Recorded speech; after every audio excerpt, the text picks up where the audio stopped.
Hoy quiero compartir una palabra que el Señor me ha venido confrontando. Y la palabra lleva como tema un llamado a la santidad.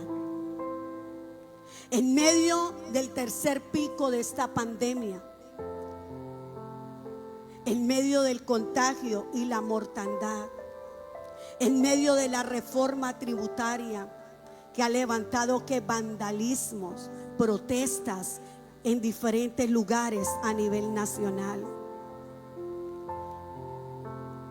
En medio de las circunstancias económicas, cuando el alto índice de pobreza ha alcanzado estadísticas sorprendentes, el Señor hace un llamado a la iglesia a la santidad.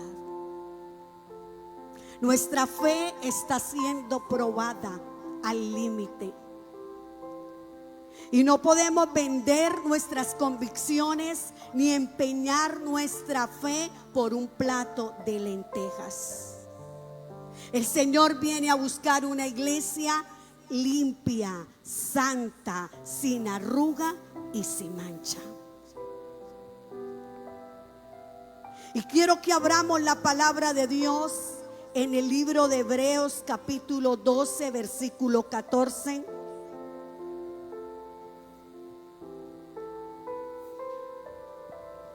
Y dice así la palabra del Señor: seguid la paz con todos y la santidad, sin la cual nadie verá al Señor. Todo lo leemos, por favor.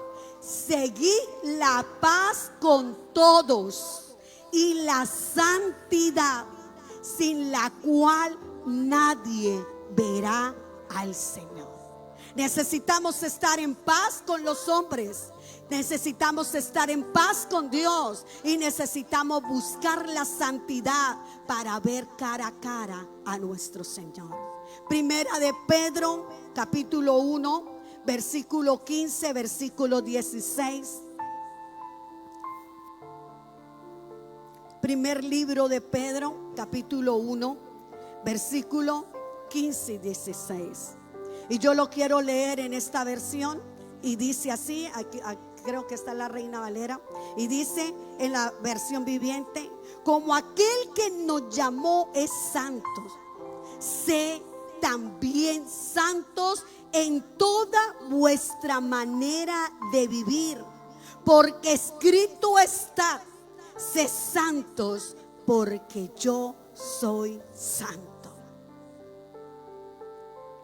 Una vez más, el Señor nos está desafiando a imitar su ejemplo.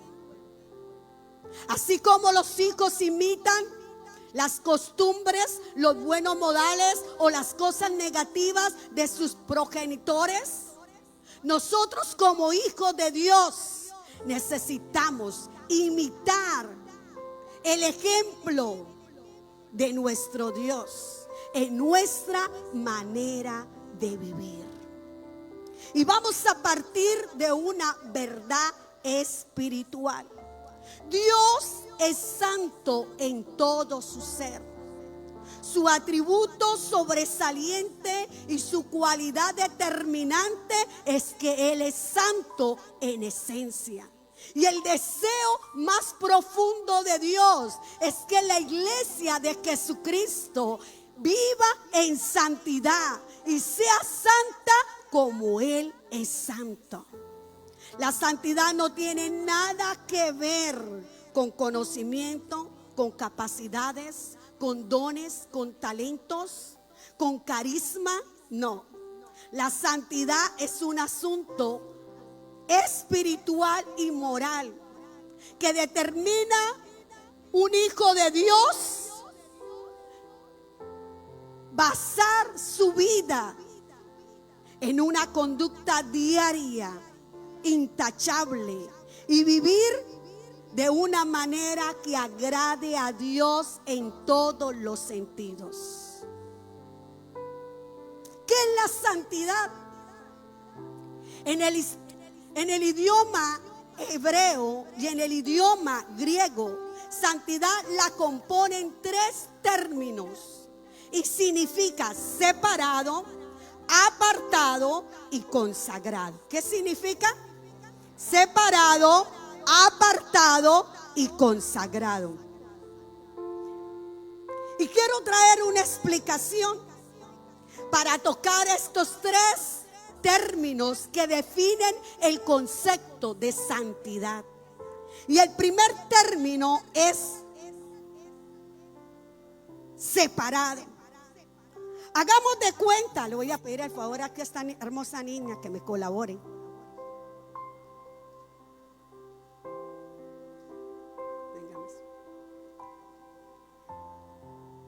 Todas estas naranjas representan tu vida y mi vida y todos los seres humanos que estamos contaminados de pecado. Pero Dios dice que fuimos llamados para ser separados. Es decir, que aunque haya miles y miles de personas en todo el mundo, Dios te escogió a ti. Dios te eligió. En medio del pecado te eligió Dios. ¿Y sabe algo hermoso que hace Dios? El día que tú y yo tomamos la determinación de recibir a Cristo como nuestro Señor y nuestro Salvador, en ese momento se confirma lo que Dios pensó, planeó para tu vida y para mi vida desde antes de ser procreados. Pero Él sabe el día y la hora que Él te escogió, que Él te buscó, te separó para que fuese hijo de Dios y dejara de ser criatura de Dios. Porque todos los mortales somos criaturas de Dios. Pero en el momento que tú y yo tomamos la determinación de recibir a Cristo, en ese momento se cumple que Él nos separó de todo la raza humana y nos predestinó para ser llamados hijos y herederos de las promesas eternas. ¿Cuántos aplauden el nombre del Señor? Ahora el segundo ejemplo. Ahora viene el segundo ejemplo de apartado. ¿Qué hace Dios con esa persona que escogió? Después lo aparta ¿de qué? Del pecado. Con el único fin de que usted y yo vivamos para agradar a Dios. Vivamos para amar lo que Dios ama y aborrecer lo que Dios aborrece. ¿Y qué aborrece Dios? El pecado. ¿Y qué es pecado? Todo lo que infringe la ley de Dios se llama pecado. ¿Y qué hace Dios? La palabra apartado significa cortar. ¿Y sabe qué hace Dios? Ahora con una mano. Dios derramó su sangre en la cruz del Calvario para redimirte de todo pecado y de toda contaminación. Eso hizo. Pagó un precio muy alto en la cruz del Calvario. Llevó el peso de nuestras enfermedades y nos declaró justos y santos, apartados del pecado. Pero hace algo tan sublime Dios. No solo nos derrama su sangre que nos limpia de todo pecado y de toda contaminación, sino también el Señor que hace nos consagra. Y la palabra consagración significa que nos ungen para que vivamos una vida santa, limpia, sin mancha delante de Él. Fuimos separados, fuimos apartados, pero fuimos también consagrados para buscar la santidad y ser santos como Él es santo. ¿Cuánto le aplauden el nombre del Señor? Gracias, mamita. Ahorita la llamo para el...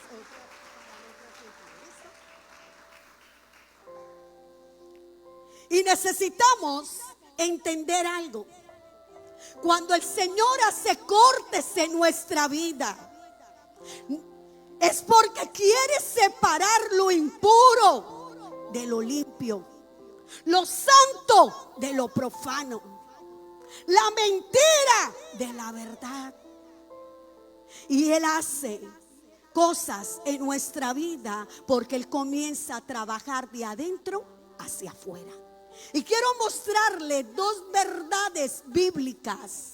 ¿Por qué necesitamos apartarnos del pecado y como iglesia buscar la santidad? La primera verdad espiritual es ser santos como Dios es santo. Primer libro de Pedro, capítulo 1, versículo 14 y versículo 16 en la Nueva Tradición Viviente dice así: por tanto vivan como hijos obedientes de Dios y no vuelvan atrás a su manera de vivir con el fin de satisfacer sus propios deseos. Antes lo hacían por ignorancia, pero ahora sean santos en todo lo que hagan, tal como Dios los eligió para ser santos, pues las escrituras dicen: sean santos porque yo soy santo. Necesitamos imitar su carácter y su ejemplo y vivir en obediencia a la palabra de Dios. La Biblia dice en Santiago 4:7, Santiago 4:7, el que sabe hacer lo bueno y no lo hace, le es contado por pecado. Y muchos reincidimos en el pecado, pero abogado tenemos para con Dios el Padre, a Jesucristo, nuestro hermano mayor. Y si pecamos, porque somos seres humanos, pecamos en alguna área de nuestra vida, debemos que reconocer nuestro pecado, confesar nuestro pecado y hacerle un voto a Dios y pedir la ayuda del Espíritu Santo para no volver a reincidir en ese pecado, para que nuestras vestiduras que fueron salpicadas, contaminadas por el pecado, nuevamente queden limpias y resplandecientes, porque el Señor, cuando suene la trompeta, no va a levantar una iglesia contaminada, no va a levantar una iglesia con arruga y con mancha. Él viene a buscar una iglesia santa, limpia, pura. Pero necesitamos apartarnos del pecado. Necesitamos decirle no al pecado y sí a Cristo. Necesitamos amar lo que Dios ama y aborrecer lo que Dios aborrece. Y mire lo que dice el libro de Isaías, capítulo 5, versículo 20 en adelante. Hay de aquellos que a lo malo dicen bueno y a lo bueno malo, que hacen de la luz tinieblas y de las tinieblas luz, y que dicen de lo amargo dulce y de lo dulce amargo. Debemos separar lo que es santo. Y si viene el enemigo sutil para engañarnos, usted no está solo. Yo no estoy sola. Tenemos un ayudante las 24 horas. Y ese ayudante es la persona del Espíritu Santo, que nos redarguye, que nos convence de pecado para no caer en el pecado. Así que, iglesia, no podemos autoengañarnos de llamar las cosas que son malas delante de Dios como buenas y justificarlas. No. Porque un día, hermano, delante de Él hay una escritura donde dice la palabra de Dios que hay un rollo donde está el expediente de tu vida y de mi vida. Y ante Él no podemos engañarnos. Necesitamos cortar con todo lo que huele a pecado. Todo lo que no sea santo. Nuestra boca no puede hablar palabras soeces, malas palabras, malos dichos. Reírnos de cuentos de doble sentido. Apartarnos del pecado, purificar nuestros sentidos, nuestras emociones, nuestro cuerpo. Necesitamos tomar una determinación y diga: yo necesito ser santo como Dios es santo. Y para ser santo yo tengo que tomar una determinación de amar lo que Dios ama y aborrecer lo que Dios aborrece. Segunda verdad espiritual: somos templo del Espíritu Santo. Primera de Corintios 6:19. En la Nueva Tradición Viviente dice: ¿acaso no saben que su cuerpo es templo del Espíritu Santo?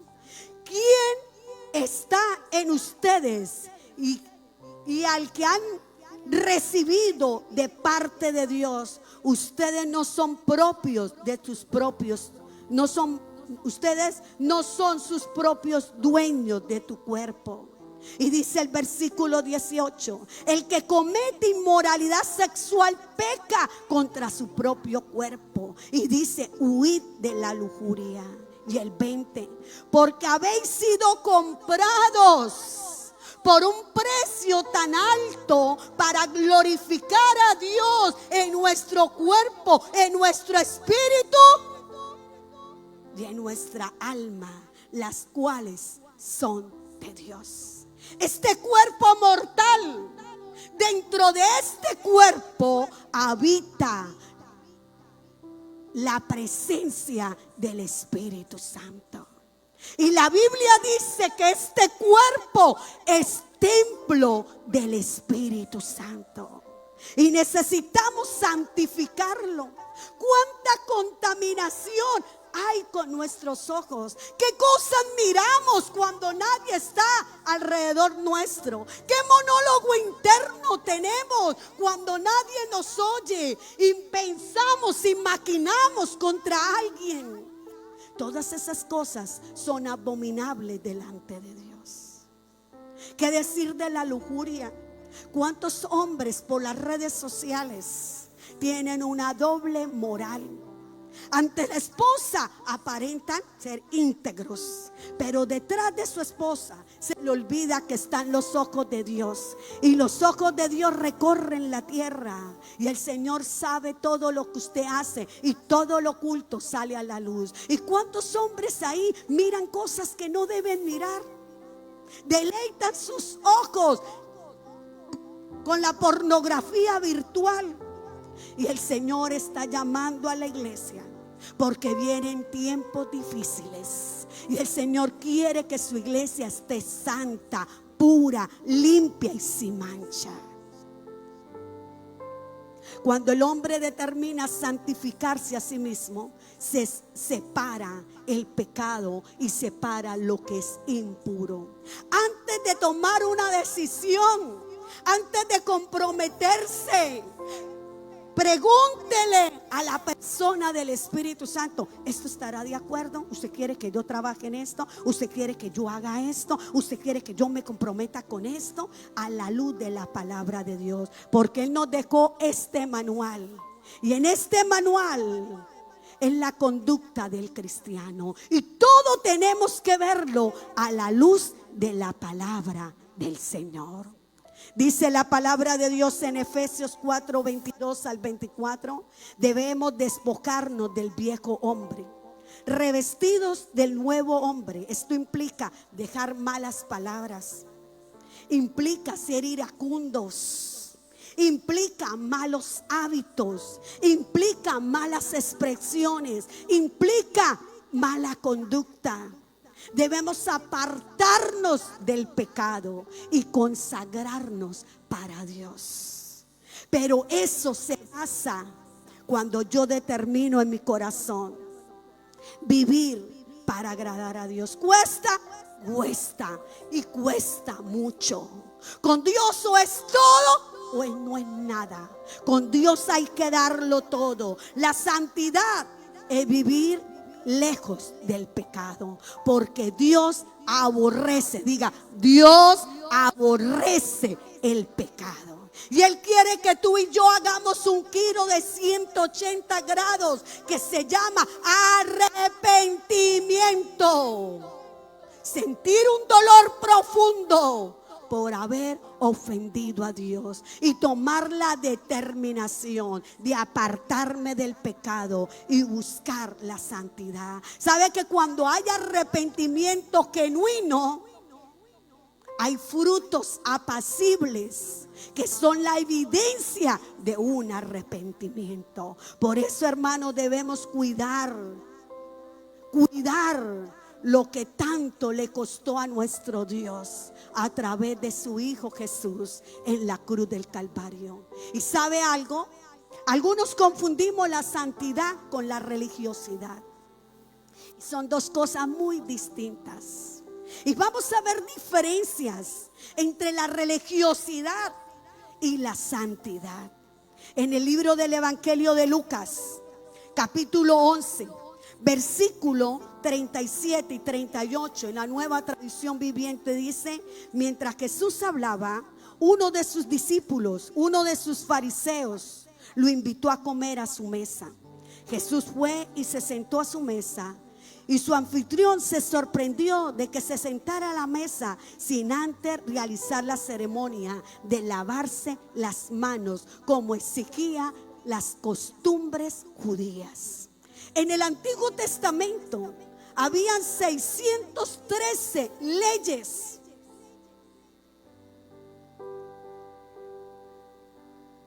Pero los fariseos y los escribas le habían agregado costumbres y lo habían puesto como leyes.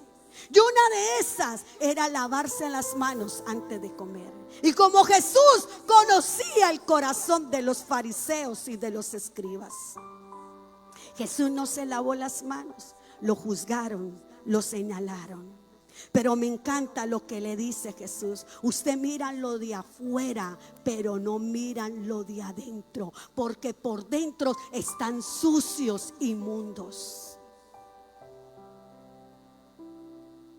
¿Y sabe qué pasa?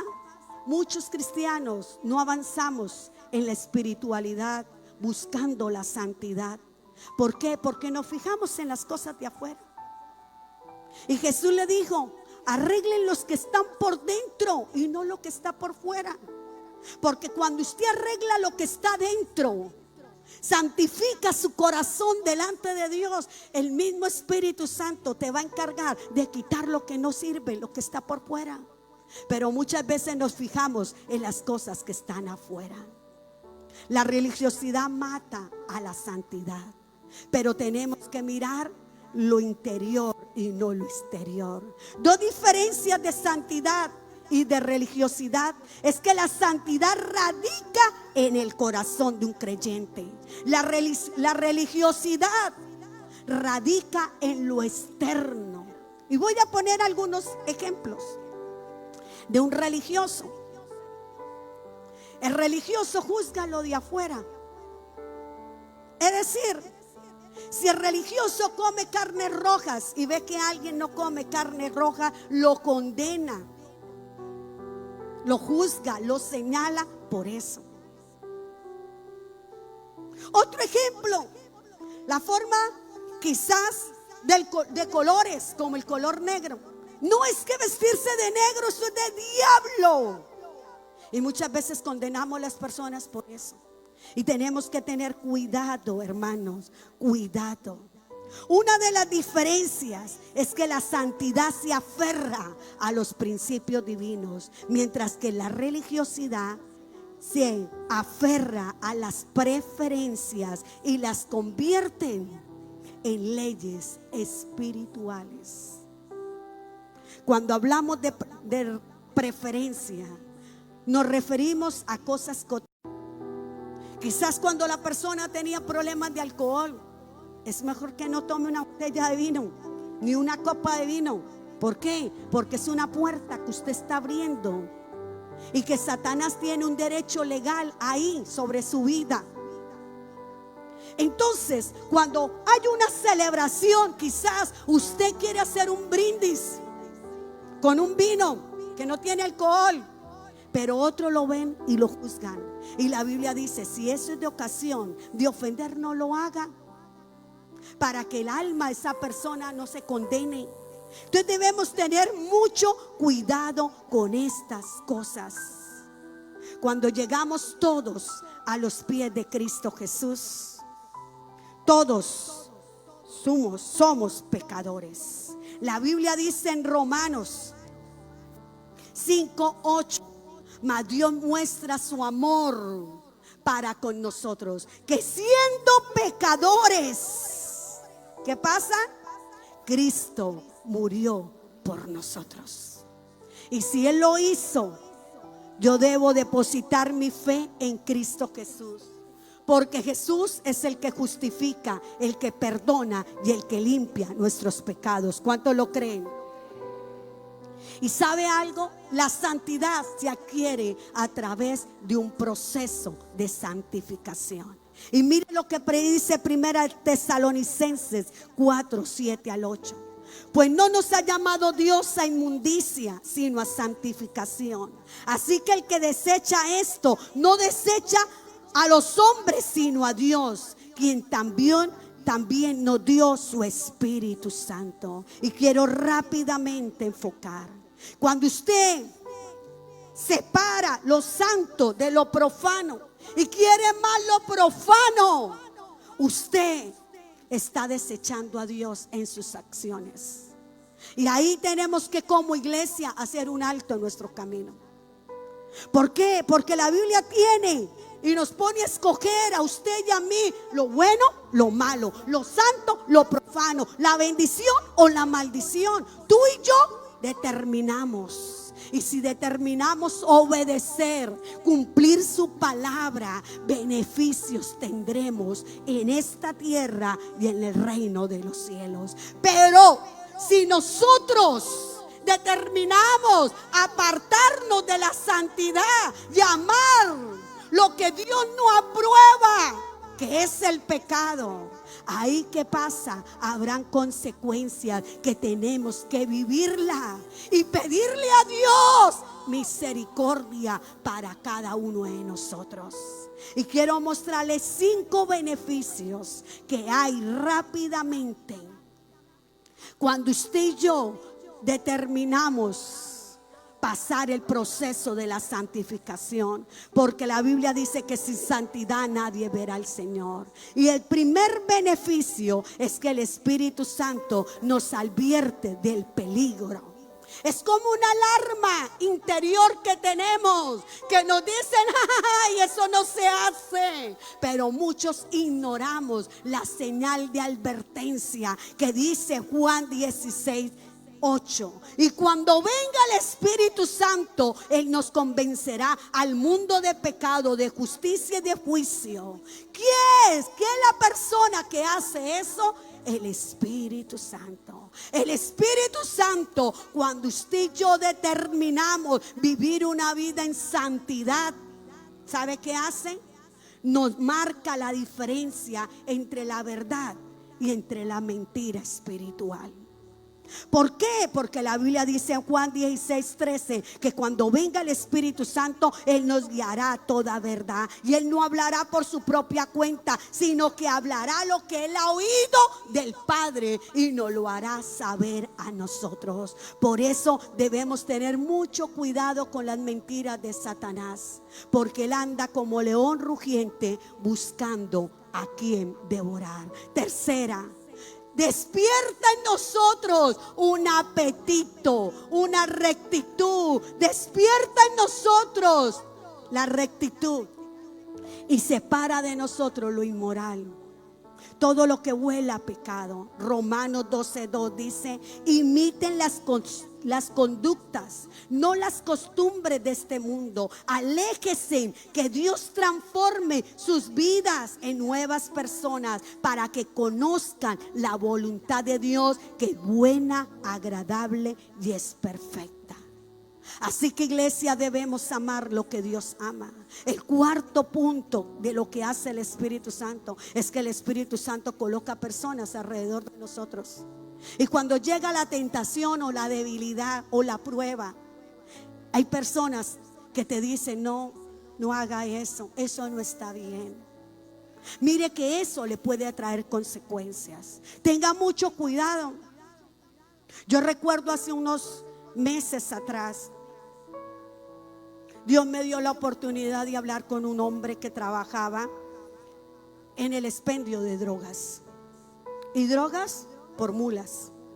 Y él vino a querer comprar con un diezmo la bendición de Dios.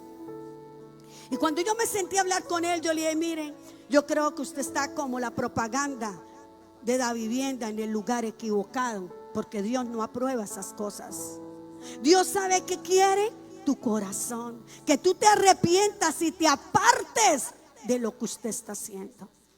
Y él me dijo: no es mi manera de trabajar, es mi forma de trabajar. Ahí yo sostengo a mi familia, a mis hijos, a mi abuela, a mi tatarabuela. Y eso me dio un montón de explicaciones. Yo le dije: mientras tenga vida hay una oportunidad. Y un día domingo me encontraba en mi casa cuando sonó el teléfono de 3 disparos. Lo habían matado en esta ciudad, en un parque. Y me dio un dolor y una tristeza, porque no le dio oportunidad para arrepentirse.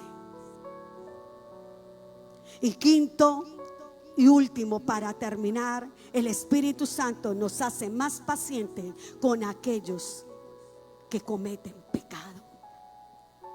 Porque así como el Señor tuvo misericordia de usted y tuvo misericordia de mí, y nos esperó en el proceso de la restauración, de la santificación, usted y yo tenemos que también tener paciencia con aquellos que caen en el camino del pecado. Llámese como se llame el pecado. Fuimos llamados para levantar, para restaurar al que ha caído con misericordia. Y quiero colocar el último ejemplo, y es 1 Tesalonicenses 5:23. Dice: y el Dios de paz os santifique por completo. Todo vuestro ser, espíritu, alma y cuerpo sea guardado irreprensiblemente para la venida del Señor. ¿Y sabe algo? El Señor viene a buscar una iglesia que no esté contaminada. Venga, chica. Una iglesia limpia, pura y sin manchas. Pero ¿cómo está la iglesia hoy día? La iglesia está contaminada de odio, de resentimiento, falta de perdón. La iglesia está contaminada visualmente de lujuria, de adulterio, de fornicación. La iglesia está contaminada totalmente de cosas que son ilegales. El contrabando es ilegal. Cosas que no benefician a nuestra vida espiritual. Nuestra iglesia está contaminada. ¿Y qué quiere Dios? Dios, ¿a qué viene a buscar? A una iglesia limpia, pura, sin mancha y sin arruga. Esta iglesia representa su vida y representa mi vida. ¿En qué condición estamos? ¿Estamos santos delante de Dios o estamos llamando a lo impuro, limpio, a lo amargo, dulce, a lo malo, bueno? Hoy el Señor está haciendo un alto en el camino. Y este mes, antes de iniciar este mes, el Señor me llevó a esta confrontación y me dio esos ejemplos. Hace 10 días el Señor me mostró eso. Me dijo: yo vengo a buscar una iglesia pura. Si hoy fuera el día de tu muerte y no le diera escapatoria de arrepentirse, ¿sería que usted iría al cielo o iría al infierno? ¿A dónde irías? Así que, iglesia, ahí donde tú estás, la Biblia dice que debemos examinarlo todo y retener lo bueno. Si el Señor le ha hablado en esta mañana, no sabemos el día que usted y yo partamos. Quizás sea yo primero que usted, o quizás sea usted primero que yo. Dios nos está dando una oportunidad aquí en la tierra, porque muy pronto sonará la trompeta y los muertos en Cristo resucitarán primero. Pero el Señor quiere que usted mire en qué condición está.